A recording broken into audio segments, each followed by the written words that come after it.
할렐루야!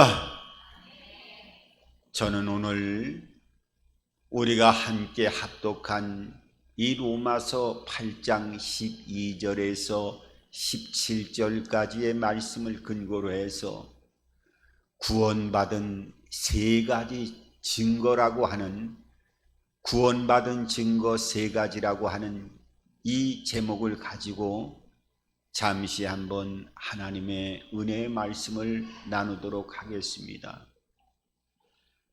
우리가 신앙생활을 하면서 이 구원에 대한 이야기를 많이 듣기도 하고, 과연 내가 현재 구원받은 자로서의 삶을 살아가고 있는 것인가를 뒤돌아보고 신앙의 관점에서 이 세상을 살아가는 또 여러 과정을 체험하면서 주일날 주일 성수를 하면서 우리가 믿음의 길을 걸어갈 때 여러 가지를 이 구원에 대해서 생각해 보게 됩니다. 과연 현재 나는 구원받은 사람인가? 구원받았다고 하면 내가 어떤 구원받은 자의 모습으로 하나님은 나를 인도하시고 함께 하실 것인가? 여러 가지 이 구원에 대한 궁금증을 가지고 또 과연 그 확신 속 안에 거하고 있는 것인가를 우리가 뒤돌아본다고 하면 많은 여러 가지 신앙의 관점에서 때로는 마음에 하나님과의 관계에서 확증하지 못하고 이 세상의 육신의 정욕에 이끌려 나가는 삶을 살아가는 또 많은 모습들도 발견하게 됩니다. 그래서 때로는 이단들이 정상적으로 하나님을 믿고 구원받은 자녀들에게 구원의 확신이 없는 자에게 때로는 이단의 여러 가지 아주 교묘한 교리를 설파하면서 구원에 대한 확신을 흐리게 하거나 또 구원받은 자에게 구원받지 못했노라 하면서 하나님과의 이 구원의 관계를 끊기 위해서 수단과 방법을 가리지 않은 여러 모습들을 발견하게 됩니다. 우리가 잘 아는 대로 그 이단 신천지 같은 경우에는 좀 믿음 생활 좀 하는 사람들에게 요한계시록에 나와 있는 하나님의 구원을 받기 위해서는 14만 4천 명 안에 들어와야지, 그렇지 않으면 다 멸망의 길로 갈 수밖에 없다 하면서 아주까지는 그 인원수가 차지 않았으니까 찰 때까지 우리가 최선을 다해서 하나님을 전파해야 되고, 그러하기 위해서는 신천지 교단에 들어와야지만 14만 4천 안에 들어가고 구원받을 수 있다라고 하는 것을 아주 교묘하게 이 교리를 전파해 나가는 것을 보게 됩니다. 여러분, 14만 4천이라고 하는 것은 이건 상징적인 숫자입니다. 우리가 지금 현대에 살고 있는 사람들을 한번 생각을 해 보십시오. 지금 약 한 70억 명 정도가 이 땅에 현재 살고 있는데, 그러면 그 70억 명 중에서 하나님을, 예수 그리스도를 구주로 영접하고 하나님의 자녀가 되어 구원받은 자가 과연 얼마만큼 있다고 여러분들은 생각을 하고 있습니까? 그러면 14만 4천이라고 하는 것은 택도 없는 숫자지요. 그리고 또한 지금 예수 믿기 전에 수많은 사람들, 또 앞으로 예수 믿고 구원받은 사람들의 숫자를 따진다고 하면 그 숫자야말로 하나님의 재림의 때가 올 때까지 지금 70억이 되지만은 현재 살고 있는 사람들이 700억이 될지도 7천억 명이 될지도 그거는 아무도 알 수가 없는 거예요.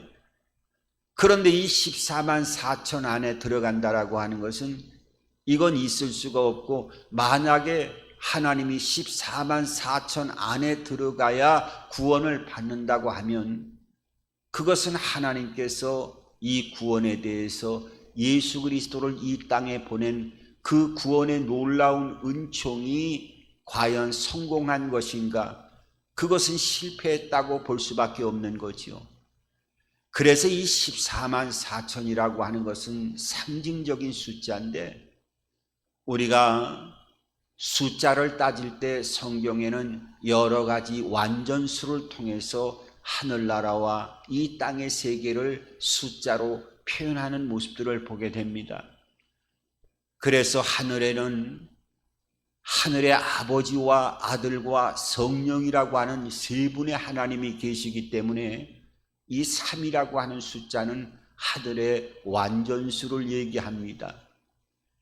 그리고 우리가 살고 있는 이 땅의 완전수를 4라고 얘기하는데, 이거는 동쪽, 서쪽, 남쪽, 북쪽을 통해서 동서남북 우리가 삶의 지경을 이루어 나가는 삶의 터전이 4방향으로 동서남북으로 있기 때문에 이 땅의 4자라고 하는 것은 완전수를 얘기하고 있어요. 그래서 하늘의 숫자와 땅의 숫자 3과 4를 합치게 되어지면 그게 7이 되어지는데, 이 7은 어떤 숫자예요? 아주 행운의 숫자로 우리가 많이 이 7이라고 하는 럭키 세븐이라고 하는 이 7의 숫자를 선호하고, 이 7의 숫자를 보기만 해도 기분이 좋아지는 것을 보게 됩니다. 그럼 하늘과 땅의 숫자인 3과 4를 더했을 때 7이라고 하는 숫자가 나오지만, 3 곱하기 4가 되어지면 몇이 되어지지요? 12가 되어지지요. 그러니까 도할 때 7이라고 하는 숫자도 그 행운의 축복의 숫자가 되는데, 하늘과 땅의 숫자를 곱하게 되는 10이라고 하는 숫자는 성경의 완전수로 나타나고 있어요. 그러니까 12의 완전수가 되어지는, 12에 곱하기 12가 되어지면 144가 되어지지요. 이거는 완전수의 완전수를 곱한 데다가 숫자만 곱하는 것에 그치는 것이 아니라 어떤 완전한 부피를 표현하는 단어가 있는데, 그 부피를 표현하는 그런 용어가 입방미터지입니다. 그래서 10의 세제곱, 그러니까 가로 10, 세로 10, 높이 10, 정육명체의 완전한 부피를 가지고 있는 그 완전한 숫자가 10의 3승으로 표현이 돼서 12 곱하기 하늘의 땅의 완전수와 또 12 곱하기 하늘과 땅의 완전수가 되어서 이 12 곱하기 12는 그야말로 완전의 완전 숫자를 얘기하고, 10의 3승은 부피 안에서 모든 것을 채울 수 있는 완전한 공간을 의미하기 때문에 12 곱하기 12 곱하기 13승은 얼마라고요? 14만 4천 명이라고 하는 상징적인 완전한 수와 완전한 수를 넣을 수 있는 그 부피를 표현하고 있는 상징적인 완전한 숫자가 14만 4천 명이라고 하는 이 상징적인 숫자로 표현하고 있는 것을 보게 됩니다. 그러니까 그런 이단의 교리에 현혹되는 것이 아니라, 내가 구원받았는지 구원받지 않았는지, 내가 예수 믿고 하나님의 자녀가 되어지는 데 힘을 쓰게 되어지는 그런 부분에 더 깊이 관심을 가지고 믿음의 길을 걸어가는 우리 모두가 되어야 될 줄 믿습니다. 그렇다고 하면은 과연 내가 구원의 은혜 안에 있는가? 내가 구원받은 하나님의 백성으로의 지금 신앙의 삶을 살아가고 있는 것인가는 사실 확증 속에 믿음의 길을 걸어가는 사람이 있고, 불확실성에서 몸은 예배당에 앉아서 하나님의 말씀을 듣는 사람도 있을 것이고, 또 오늘 이 시간에 하나님의 교회에 나와 예배 드리지는 못하지만은 내가 과연 하나님의 말씀을 듣고 은혜 안에서 구원을 받았다라고 하는 확신을 갖고 있는 것 같기도 하지만 그 불안감 속에서 신앙의 길을 걸어가는 여러 사람들의 모습을 또한 발견할 수 있다라고 생각이 되어집니다. 그러면은 내가 구원받았다라고 하는 것을 어떻게 확신할 수 있을까? 이 구원의 확신에 대해서는 초대교회가 시작될 때부터 많은 논란이 됐어요. 그래서 그 히브리인의 이야기의 전설에 전해져 오는 얘기에 보면 이런 얘기가 나옵니다. 어느 아버지가 그 아들을 등에 업고 길을 걸어갑니다. 그리고 길을 가는 중에 이제 친한 친구를 만났어요. 그런데 이 친한 친구가 그 친구의 등에 업혀져 있는 아이에게 그렇게 물어봤습니다. 아이야, 너가 지금 업고 있는, 업어주고 있는 이분이 너 아버지냐? 이렇게 물어보니까 이 아들이 뭐라고 얘기를 하느냐 하면 아닙니다. 저를 업고 있는 이분은 제 아버지가 아닙니다라고 대답하는 거예요. 그 아버지가 깜짝 놀라서 아들을 내려놓고 그렇게 얘기합니다. 아들아, 내가 너를 지금 업어가지고 지금까지 왔고 먹여주고 입혀주고 했는데 어떻게 나를 아버지라고 얘기하지 않느냐 얘기하니까 이 아들이 뭐라고 얘기를 하느냐 하면 어떻게 나를 업어주었다고 해서 나의 아버지가 될 수 있겠습니까? 라고 계속 이 엎혀져 있는 아들이 얘기하는 거예요. 그러니까 이 친구는 참 암담할 수밖에 없었지요. 아버지도 마찬가지였지요. 그때 이 아들이 아버지라고 하는 그 업고 온 분이 아버지라고 하는 것을 확실하게 밝힐 수 있는 증거가 있다는 거예요. 그 증거가 어떤 증거냐? 만약에 어머니가 옆에 계셔서 그 어머니가 그 주변 사람들에게 또 엎혀져 있는 아들에게 이야기하기를 얘야, 너를 업어온 이 분이 바로 너의 친아버지란다 하면서 옆에 있는 엄마가 만약에 증거를 해주고 증인이 되어진다고 하면 그것은 절대로 자녀가 아니라고 하는 것을 부정할 수가 없다는 거지요. 만약에 어머니가 야, 너 업고 온 너 아버지가 친아버지야 라고 그 엄마가 증거를 해줬는데도 아들이 아닙니다라고 얘기하면 그 아들은 정상적인 아들이 아니라는 거죠.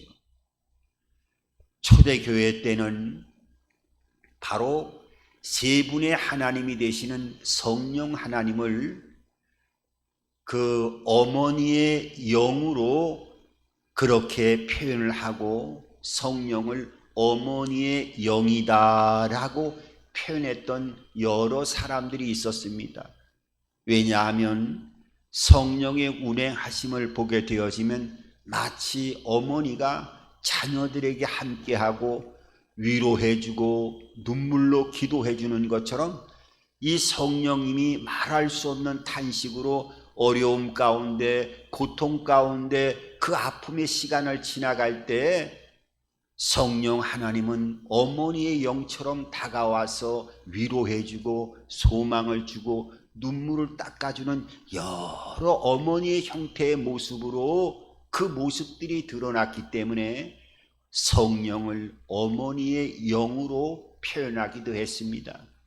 그러니까 바꾸어 말하면 성령이 내 안에 내주하게 되어졌다고 하면 이것은 변혁할 수 없는 내가 구원받은 자녀라고 하는 것을 확증할 수가 있다는 겁니다.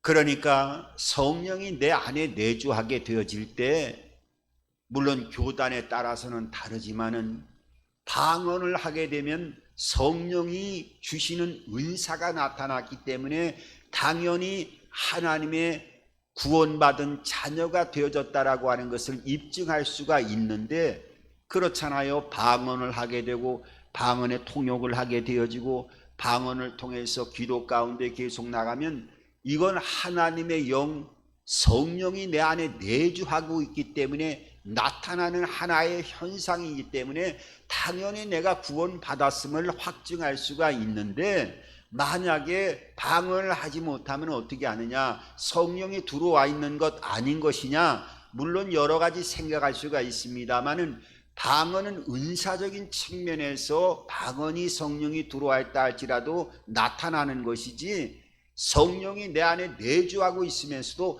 방언을 하지 못하는 경우도 많이 있습니다.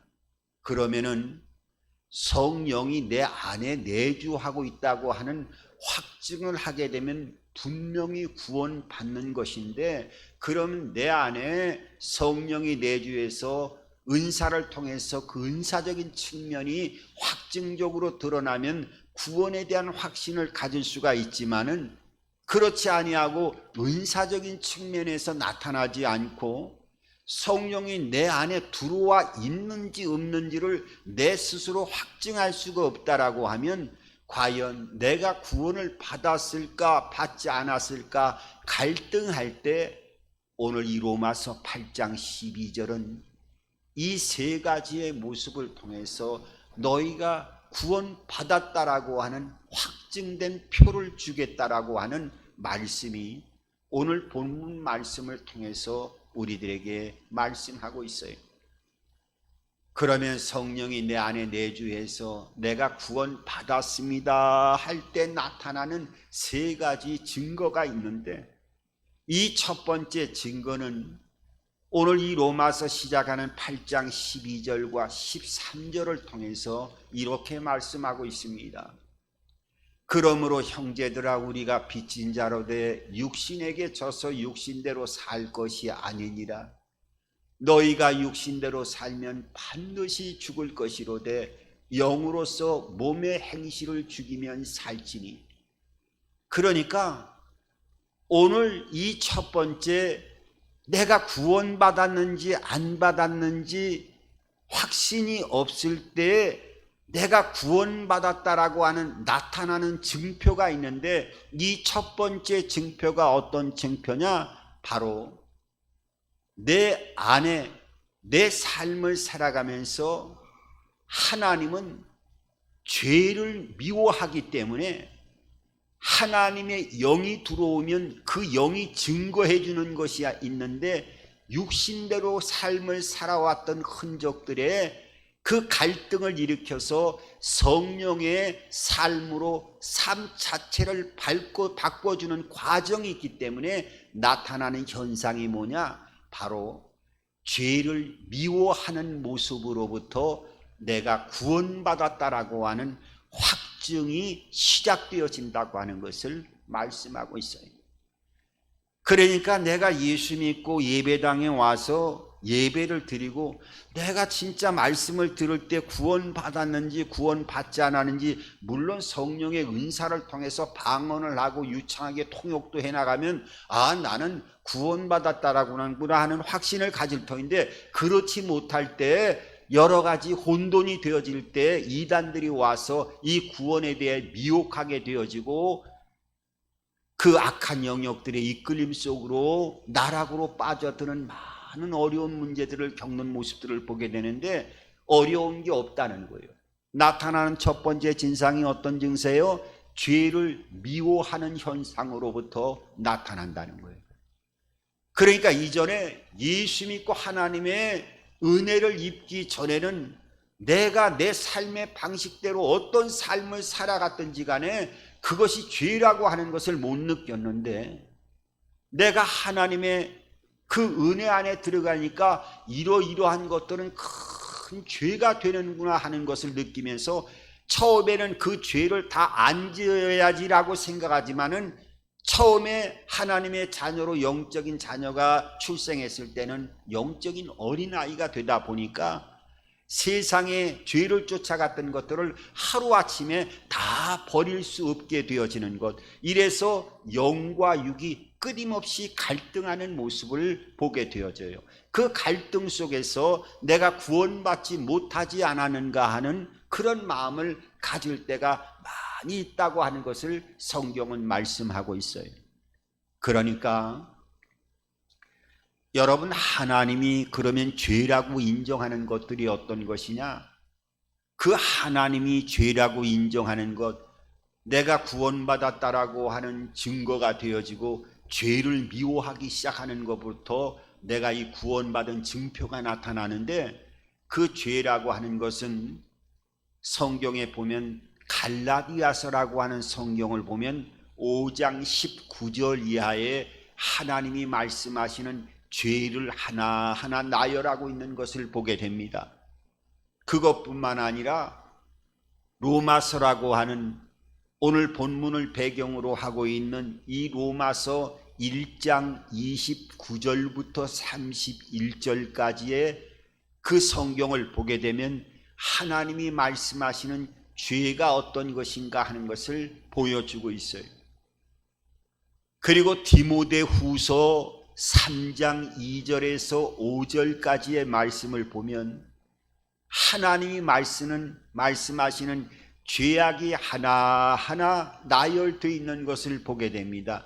바꾸어 다시 한번 말씀을 드린다고 하면, 그러니까 갈라디아서 5장 19절 이하, 로마서 1장 29절 이하, 디모데후서 3장 2절 이하를 보면 그 죄라고 하는 것이 원천적으로 하나님과의 관계에서 어떤 다른 우상을 섬기는 것로부터 시작을 해서, 또 우리의 삶 가운데 저거는 명백한 죄라고 할 수 있다, 이 사회성 관계에서 나타나는 사람을 살인한다든지 이런 중범죄를 저지르는 것도 큰 죄가 되어질 뿐만 아니라 한 걸음 더 나아가서 남을 비방하고 수군수군 거리고 남에게 사기를 친다든지, 또 여러 가지 사람과의 관계에서 단절시키는 이런 부분 하나하나도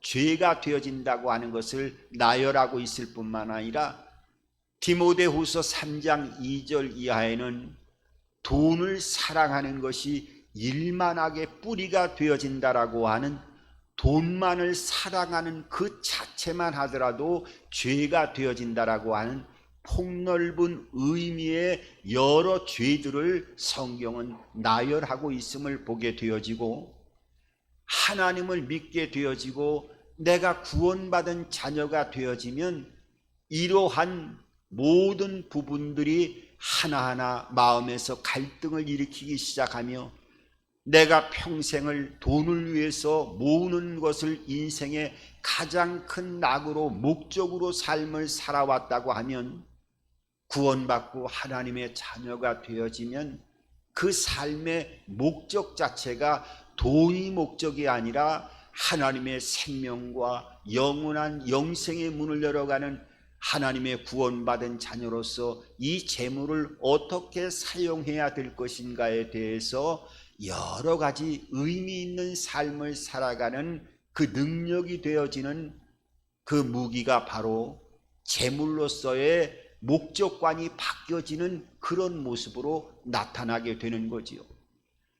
그러면은 죄를 미워하는 게 한꺼번에 우리가 구원받게 되면 다 우리의 몸에서 없어지면 얼마나 좋겠어요. 그런데 하나님의 영이 우리 안에 들어오더라도 우리가 그동안에 평생을 섬기면서 육을 쫓아갔던 하나님이 말씀하시는 죄악들이 다 없어지는 것이 아니라 없어질 것 같다가도 또 생기고, 또 없어질 것 같다가도 또 생기고, 이런 것들이 계속 갈등을 일으키면서 나중에 성화되어지는 삶을 통해서 그 껍질들이 하나하나 벗겨지게 되어지는 그 절차를 우리가 알아야 됩니다.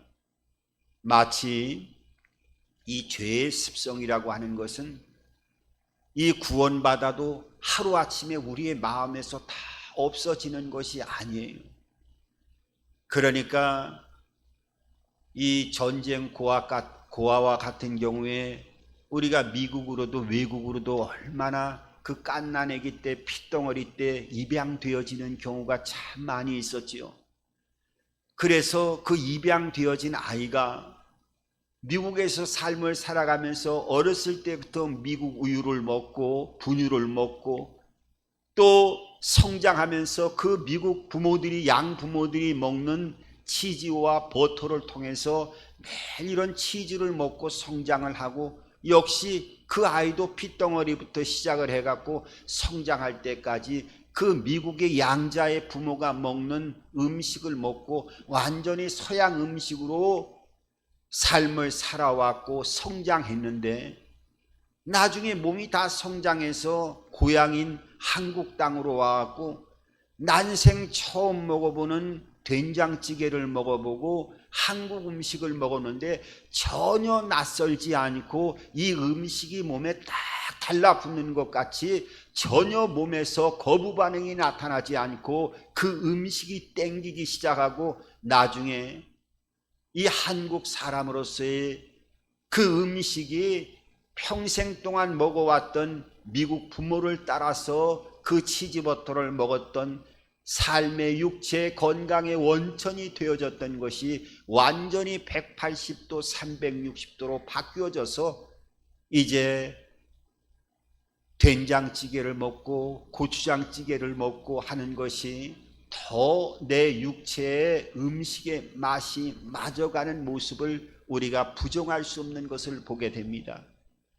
그러니까 우리가 하나님의 영으로 양자의 영을 받아서 성령이 내 안에 들어오고 성령의 삶을 살아간다 할지라도 언젠가 때가 되기만 하면 그 환경과 여건이 맞춰지기만 하면 육신을 쫓아갔던 그 죄악의 법이 그 싹을 트고 우리의 마음에서 움직이고 육을 지배하기 때문에 너희가 영으로 반드시 육을 죽여나가는 삶을 살아가야 된다라고 하는 하나님의 자녀들에게 말씀하시는 것을 오늘 보게 됩니다. 그러니까 우리가 성경에 보면은 노아라고 하는 사람도 그 방주를 통해서 하나님이 물로써 심판을 할 때 보십시오.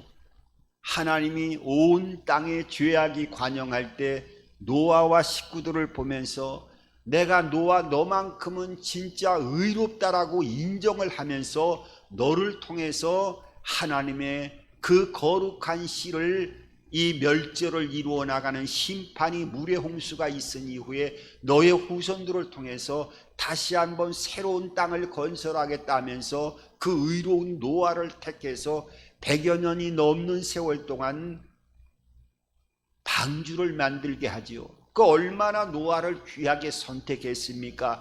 다 움직이는 모든 인간들, 호흡하는 기식하는 모든 동물들을 멸절시키는 그 끔찍한 심판 가운데서도 노아를 하나님이 구별했던 사람이었어요. 그런데 그 심판이 끝난 이후에 이제 이 땅에서 노아의 후손들이 함께 시작하려고 할 때 포도나무의 농사를 지었을 때 이 노아가 어떻게 됐지요?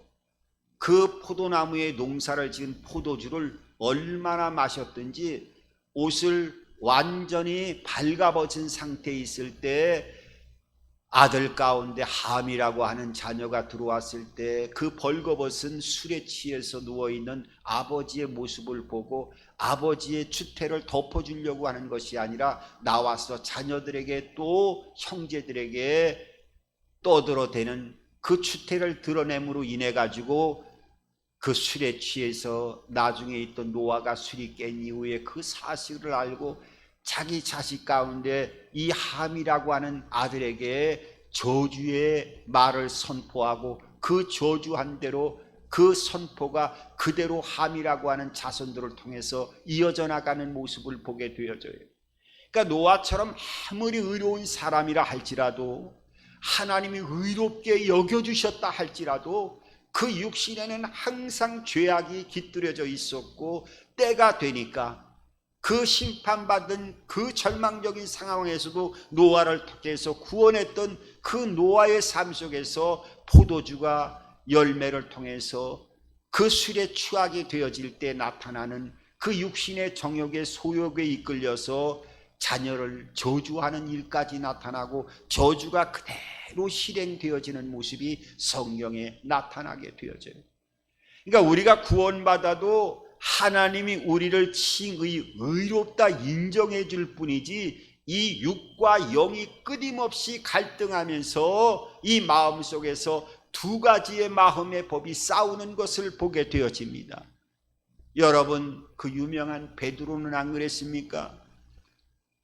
예수님을 같이 함께 하면서 3년 이상을 동행하면서 수많은 기적과 이적을 체험하고 죽은 사람을 살려나가는 하나님의 아들로서의 그 놀라운 흔적들을 가장 옆에서 경험했던 베드로도 예수님이 십자가에 못 박히고 나서 어떻게 됐습니까? 나중에 요한복음 20장 21장을 보니까 자기가 원래 고기 잡던 그 바닷가로 돌아가서 고기를 잡는 모습을 성경은 그대로 보여주고 있어요. 이것이 바로 육신의 연약한 모습을 보여주고 있다는 거예요. 그러니까 어떻게 하든지 이 죄의 습성은 우리 안에서 아무리 하나님의 영의 지배를 받고 인도를 받고 그 능력의 삶을 살아간다 할지라도 예수 믿기 전에 원래 내 육체를 지배하던 이 죄악을 쫓아가는 법들이 끊임없이 하나님의 영을 갉아먹기 위해서 수단과 방법을 가리지 않기 때문에 하나님의 영으로 우리의 육신의 법을 끊임없이 짓누르고 눌러서 생명의 성령의 법이 죄와 사망의 법을 해방시키는 그 은혜 안에 들어가는 삶을 살아가야 된다고 하는 것을 우리들에게 말씀하고 있어요. 그러니까 내가 구원받았다라고 하는 첫 번째 증거는 뭐라고 그랬지요? 내가 예수 믿고 구원받았느냐 안 받았냐 하는 것은 믿기 전에는 몰랐는데 믿은 이후에는 왠지 하나님이 그 성경을 통해서 말씀하시는 이런 죄의 말씀을 볼 때마다 마음에 항상 걸려지기 시작하면서 예전에는 그냥 대수롭지 않게 여겨졌던 것들이 마음에서 그 낚싯바늘에 어떤 살갗이 걸려서 큰 고통이 있는 것처럼 하나하나가 마음에서 탁탁 걸리기 시작하면서 이것이 죄가 되는구나라고 하는 것을 그 죄의 진실을 더 선명하게 바라보면서 마음의 안타까움을 갖게 되어진다고 하면 그 사람은 구원받은 사람이라고 하는 것을 알아야 됩니다. 할렐루야. 저는 오늘 이 자리에 있는 여러분들 한 사람 한 사람이 다 구원받은 분들임을 믿습니다. 두 번째로 이 하나님의 영이 임하게 되면 구원받게 되어지면 하나님의 자녀가 되어지는 신분이 바뀌어지는 삶을 살아가게 되어진다고 하는 것을 말씀하고 있어요. 자, 오늘 14절과 15절은 뭐라고 얘기를 하고 있느냐 하면 무릇 하나님의 영으로 인도함을 받은 사람은 곧 하나님의 아들이라. 너희는 다시 무소하는 종의 영을 받지 아니하고 양자의 영을 받았으므로 우리가 아빠 아버지라고 부르짖느니라. 그러니까 내가 구원받게 되어지면 하나님을 두려워하는 존재로 나와의 관계가 아니라 이제는 아빠 아버지로서의 마치 갓난 아이를 벗어난 아이가 그 아버지를 보고 아빠 아버지라고 발음도 제일 못하면서 그 관계를 이루어 나가는 자녀가 되어진다라고 하는 것을 오늘 성경은 말씀하고 있어요. 여러분, 이 아빠 아버지, 오늘 성경에는 이 원문도 원래 성경도 아바 아버지, 이게 그 당시에 아람어의 원래 표기인데 이것은 번역된 것이 아니라 우리나라의 아빠라고 하는 말과 이 성경에 예수님이 말씀하셨던 아빠 아버지라고 하는 이 말과 동일한 표현력을 갖고 있어요. 마가복음 14장 36절에 보면 예수님께서 그 겟세마네 동산에서 그야말로 피를 흘리는 것 같은 간절한 기도를 드릴 때 그 성경에 뭐라고 말씀하고 있느냐 하면 아빠, 아버지, 할 수만 있다면 이 잔을 내게서 옮겨줘 주시옵고 할 수가 없다고 하면 내가 그대로 아버지의 뜻에 따르겠다라고 할 때 이때 마가복음 14장 36절은 예수님조차도 하나님께 뭐라고요? 아빠, 아버지라고 표현하고 있는 것을 보게 되어져. 이게 참 놀라운 것입니다. 여러분, 내가 구원받게 되어지면 내가 하나님이 두려워하는 존재가 아니라 자녀가 되어지는 신분이 바뀐다는 거예요. 왜 이런 말을 하느냐? 여러분, 하나님이 택했다라고 하는 이스라엘 백성들은 하나님을 아버지라고 섬겼는 줄 아십니까? 아닙니다. 하나님의 이름을 부를 때 얼마나 이름을 부르는 것까지도 두려워했는지 성경을 필사할 때나 성경을 볼 때 하나님 여호와라고 하는 이름이 나오게 되면 너무 두려움 때문에 여호와라고 부르지 않고 아도나이, 이거는 아버지와 자녀의 관계가 아니라 종과 주인과의 관계를 나타낼 때 표현하는 아도나이라고 하는 이러한 이름으로 하나님을 불렀어요.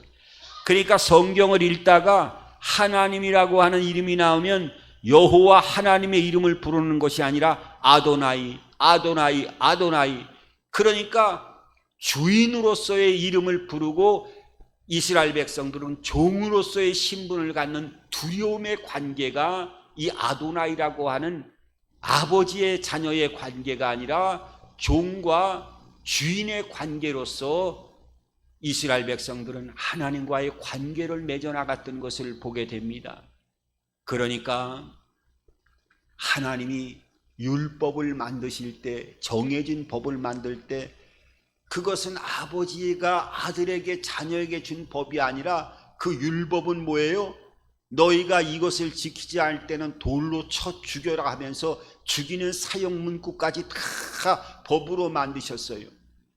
그러니까 하나님과의 관계에서 유대인들은 자녀가 되어졌다고 하면 누가 자녀에게 돌로 때려 죽이라고 하는 얘기를 하겠어요? 아무리 죄를 저지른다 할지라도 자녀에게 돌로 쳐 죽이라고 하는 부모는 없을 거예요.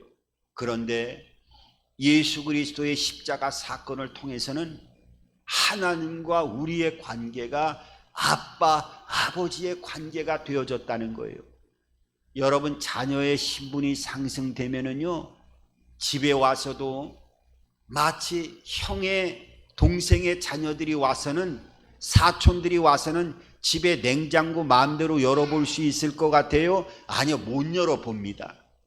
그런데 이 집의 아들은 냉장고를 수십 번을 열었다 닫았다 열었다 닫았다 하더라도 그 부모가 뭐라 그럴 부모가 아무도 없는 거예요. 왜냐? 그 아이가 친자녀이기 때문인 거예요. 여러분, 직장 생활을 할 때에도 만약에 아버지가 사장인데 그 아들이 말단 사원이라고 하면 그 말단 사원 함부로 할 수 있겠어요?